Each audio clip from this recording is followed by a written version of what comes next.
Welcome to the third season of Murder in 20 podcast, where I, Bobby Stevens, am your host with a new episode every Wednesday. If you're a serious fan of true crime and love listening to podcasts, but don't want all that small talk, you've come to the right place. We get right to the facts. Murder in 20 episodes are concise and complete in 20 minutes. Less talk and more true crime. Be sure to like, share, and follow us to learn about upcoming episodes every Wednesday. Thanks for tuning in. Now let's get to this week's episode.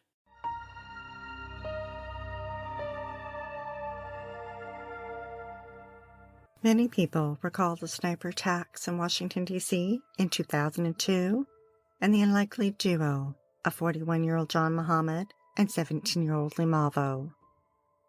Traveling the city in a blue Chevrolet Caprice, a hole had been cut out in the trunk so that the shooter could fire from inside the vehicle. After 10 people were murdered, they were caught. John was executed in 2009, and Lee remains in prison. But long before John and Lee was Evan Thomas, born in Akron, Ohio in 1923. Evan was named after his father, who worked for the Goodyear Tire Company, while his mother was a homemaker. The Daily News reported that his mother, Irene, gave birth to a baby girl who sadly didn't survive. Then an opportunity arose for them to adopt a little boy. The couple took James home. A few years later, Evan was born. Growing up, Evan was pushed to the side while his parents doted on his older brother James. The family moved to a farm in Stowe Township where Evan enjoyed sports and played ball. He liked school and was good at it, but around the age of 10 was stricken with scarlet fever, then got typhoid fever. His left arm became infected and he underwent numerous operations. Evan missed so much time from school that he flunked 2 grades and by grade 8 gave up on school and went to work at a celery farm. Evan didn't have many friends and had no interest in finding a girlfriend. He preferred to spend his time working outside or reading sports magazines. By age 17, he was setting small grass fires. He was caught, but his mother stepped in and saved him from being prosecuted. At 19, Evan enrolled in the U.S. Army Air Force. He trained in Mississippi and tried taking airplane mechanics, but didn't pass. Instead, he learned how to shoot guns and drove a truck. He transferred to California, and that's where he met Hester. The Beacon Journal reported it was Christmas 1943, and Evan was all alone when a local family invited the soldier to dinner. Evan was struck by their daughter Hester. At age 20, he took her out on his first ever date. They went to a movie, and he held her hand. He didn't dare to kiss her. Evan was then transferred to Arizona. He couldn't forget Hester. The young couple wrote letters back and forth. Eventually, Evan proposed, and Hester accepted. On a short break in April, he traveled back to California, and he and Hester were married. Evan then went to Europe, where he served in Belgium, England, France, Germany, and Holland. His assignment was to haul ammunition in a truck to the airfields. In 1947, he returned to California, where he and his wife settled in San Gabriel and had 2 children. He left the service and got a job driving a mail truck, and a few years later was working nights as a switchman for the Los Angeles Railway. In 1951, Evan purchased a used Winchester, a .22 caliber rifle, for $11 at a hardware store. Prowlers had been spotted in the neighborhood, and he wanted protection. He didn't take the rifle in the house. Rather, he stored it under the back seat in his car. Then Evan began having thoughts. Evil thoughts. Never comfortable being around women, he wondered what it would be like to hunt them. He didn't intend to kill them. He just wanted to scare them. 2 months later, Evan acted on his impulse. On August 27, 1951, in the early morning, he'd gotten off work and was driving home when he spotted an attractive woman outside a phone booth. 21-year-old Lois Kreitner's son was sick, and she was heading to the phone booth to call a doctor. Evan pulled over, grabbed his rifle from under the seat, and hid nearby in an avocado grove. Evan wasn't the least bit scared. In fact, he was excited. He lined up the barrel, rested his finger softly on the trigger, squinted an eye, and aimed just over her shoulder. Without flinching, he pulled the trigger. Lois was standing inside the phone booth when she suddenly felt a sharp sting on her back. Thinking she got stung by a bee, she dropped the receiver and ran home. Then she began to get dizzy and noticed a hole in her back, and it was bleeding. That's when she realized she'd been shot. At the hospitals, doctors recovered a .22 slug. Evan didn't realize he'd actually shot her until the next morning when he heard it on the radio. He felt fear and giddy all at the same time. Then he got scared and secretly hoped authorities would track him down and stop him. The next night, Evan was driving to work when he spotted Mrs. Walters standing in her living room. With the lights on inside, he could see her clearly through the window. Again, Evan got out the gun from under the back seat and took aim. The bullet tore into the home and lodged in a wall, narrowly missing Mrs. Walters. Evan felt exhilarated. The following night, Hester and the children were visiting her mother, and Evan felt restless. He went for a drive and cruised past a hamburger stand. Nina Bice, a single mother of 3, was enjoying a meal with her boyfriend. Nina didn't know it, but William was planning on proposing to her that night. Evan spotted them and pulled over, grabbed the rifle, and quietly hid in an alley. Nina was holding a coffee cup up to her face with both hands. Just like the sharpshooters in the movies, Evan thought it would be fun to shoot it out of her hands. He pointed the long, thin barrel at the cup. The bullet whipped through the air, making a popping sound. William instantly thought of fireworks and turned towards Nina. She was slumped over the counter. The bullet lodged behind her right ear as blood started to trickle out. Nina was dead at 25. The next day, Evan read in the newspaper that Nina had been killed instantly. Waves of excitement raced through his veins.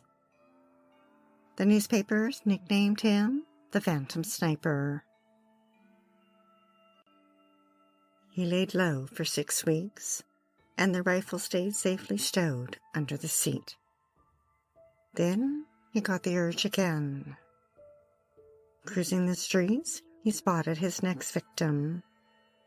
It was 8:20 a.m., and she was all alone. 10-year-old Patricia Bryant was standing in front of her house, waiting for the school bus. Reading a book while she waited, she heard a loud bang, then felt a searing pain in her right arm.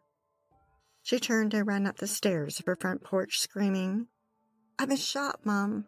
I've been shot!" Patricia made it to the kitchen and collapsed on the floor just as her mother came running in. She removed her daughter's sweater to see blood running down her arm. Through the window, she saw a late model car and a white male wearing a hat sitting behind the wheel just as it raced off. She instantly thought of the phantom sniper and called the sheriff's office. Evan circled the car around and surveyed his crime scene. He'd satisfied his urge for now. Evan continued to work at the railway. His wife Hester was busy taking care of their 2 children, with no inkling of the double life her husband was leading. Evan tried to forget what he'd done, but the shots kept ricocheting around in his head, and he drowned the memories with alcohol. Another 5 weeks went by, and Evan's drunken haze had worn off, and the urge resurfaced. Irma Meagriddle was outside working in her garden when Evan drove by. He parked and watched her.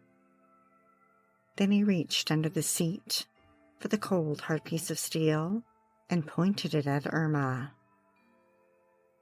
The Los Angeles Times reported that her children heard the loud bang and ran outside to find their mother laying in the driveway. At first, Irma thought she'd been stung by a bee, but quickly realized it was something more serious. She tried to push herself up, but the bullet had ripped into her left thigh. And again, Evan circled his car around, and from a distance watched the aftermath of his handiwork and reveled in the excitement. On Christmas Day, Evan watched his wife and children open their presents and enjoyed a dinner with all the fixings. But the feeling was welling up inside him. He'd put it off as long as he could. The next day, not far from his mother-in-law's home, he was driving by when he spotted Audrey Murdoch through a window. Standing at the ironing board in her kitchen, she saw a flash of white light and felt a searing pain near her waist. Her mind raced, and she thought the iron had exploded. She felt a jolt of electricity and reached to unplug it. Then in the distance, she heard a car's engine roar as it took off.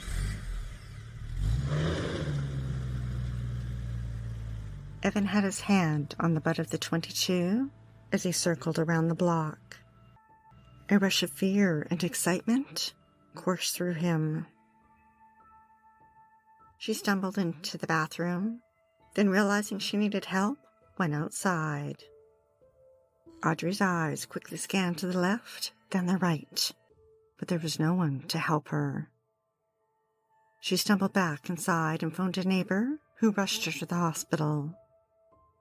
As medical personnel rushed to save her life, deputies feared she might not make it. The bullet entered at her waist and traveled north, piercing her liver before coming to rest just below her heart. Doctors determined it was too dangerous to remove it. A newspaper headline declared, "Housewife shot by phantom sniper. Victim of shooting fights for life." The manhunt intensified for the phantom sniper, who had been terrorizing the area for 4 months. The sheriff's deputies worked overtime as women were afraid to leave their homes. Perhaps the fear of being caught had Evan rethinking his urges. For the next 4 months, he kept his inner demons from surfacing. Then in April, Evan and Hester were expecting their 3rd child when they got into a heated argument. Hester needed a break and left their apartment to visit friends. All alone that evening, Evan decided to visit a neighbor down the hall. He grabbed 2 quarts of beer and knocked on Joan Hills's door. She let her lonely neighbor in as she folded laundry. She joined him on the couch as they devoured the beer and watched a movie. A few hours later, Evan left to get ready for work. But first, Evan retrieved the .22 from his car and snuck across the street to a vacant house. He aimed the barrel at the living room window and the spot on the couch Joan had been sitting, and without hesitation, he pulled the trigger.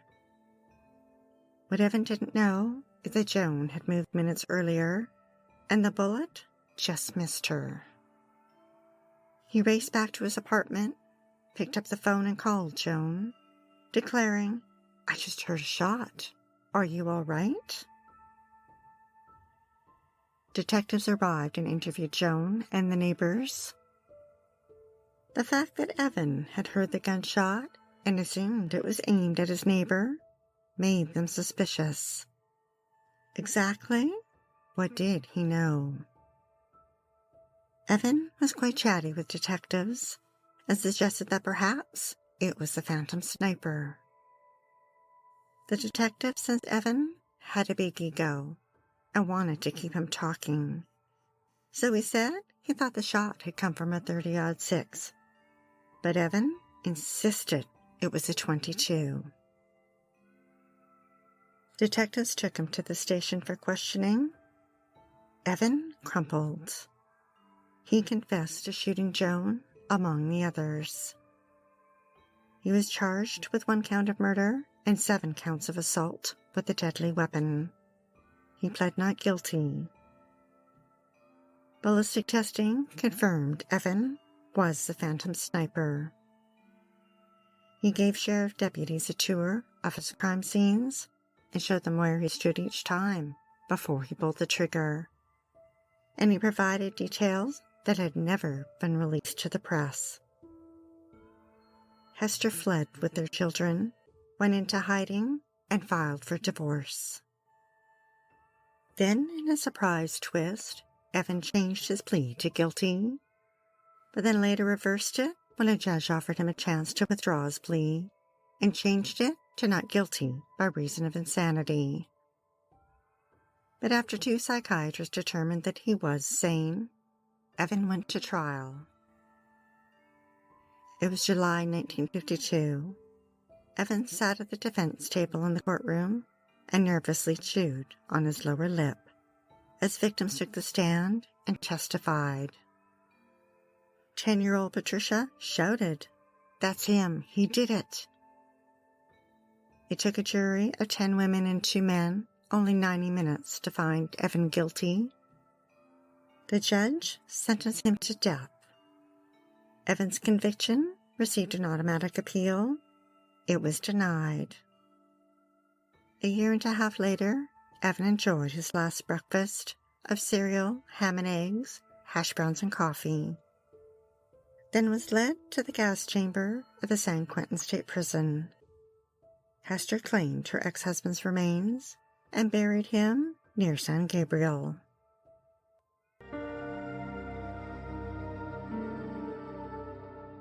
Thanks for listening to Murder in 20 with less talk and more true crime. Be sure to tune in next Wednesday for the episode of Robert Fingerhut. Donna was restless in her marriage when she met Nate. Sentenced to a year in prison, they exchanged letters. Then Nate's took on an ominous tone. Something needed to be done about Robert. Donna knew exactly what he was talking about. If you're dying to hear more, past episodes of Murder in 20 are available for free at murderin20.com and on all major podcast platforms. We love what we do and are dying to continue. If you enjoy listening to Murder in 20 every week, we'd be eternally grateful for your support by visiting Murder in 20 at Patreon, PayPal, or murderin20.com. We'd like to acknowledge Purple Planet for use of their music, sound effects from Vaseline Studios and Quick Sounds, and our many editorial sources who are listed on our website. Be sure to like, share, and follow us to learn about upcoming episodes every Wednesday. Stay safe, sleep with the lights on, and don't play with strangers.